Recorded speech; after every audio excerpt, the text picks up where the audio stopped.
Assalamualaikum warahmatullahi wabarakatuh. Perkenalkan, nama saya Sri Wahyuni, NIM 860245945, UPBJJ UT Jakarta. Di sini saya akan melakukan tugas praktikum IPA yaitu tentang simbiosis.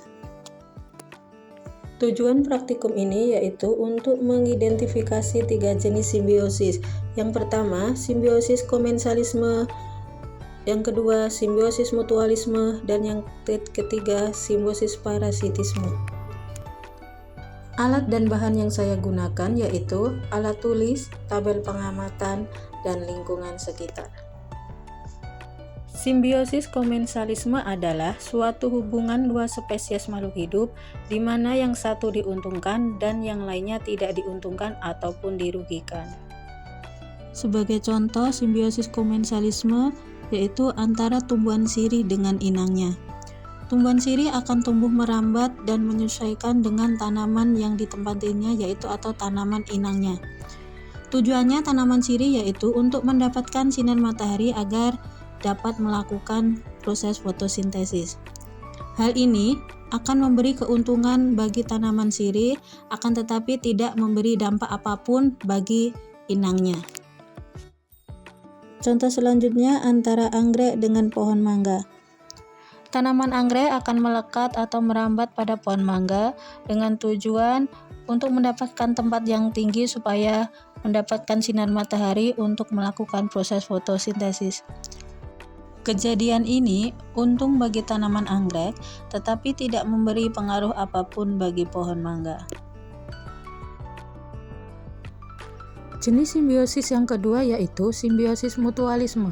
Simbiosis mutualisme adalah suatu interaksi antara dua makhluk hidup yang berbeda di mana keduanya akan mendapat manfaat dan keuntungan.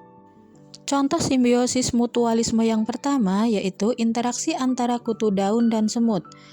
Kutu daun menghisap getah yang menghasilkan embun madu. Semut memakan embun madu yang dikeluarkan kutu daun sebagai sumber makanan.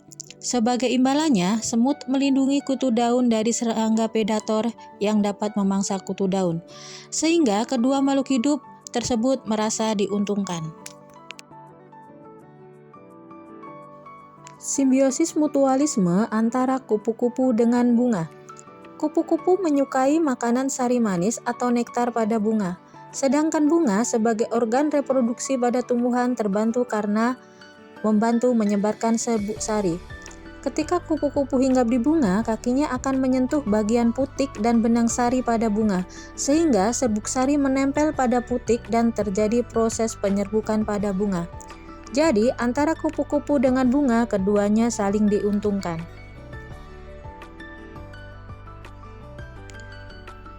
Jenis simbiosis yang ketiga yaitu simbiosis parasitisme. Simbiosis parasitisme adalah hubungan antara dua makhluk hidup yang mana yang satu pihak dirugikan dan pihak yang lain diuntungkan. Contohnya hubungan antara nyamuk dengan manusia. Nyamuk memperoleh keuntungan karena mendapat makanan dengan cara menghisap darah dari kulit manusia. Sedangkan manusia di sini dirugikan karena dihisap atau digigit nyamuk dapat menyebabkan gatal dan menyebabkan penularan penyakit malaria serta demam berdarah.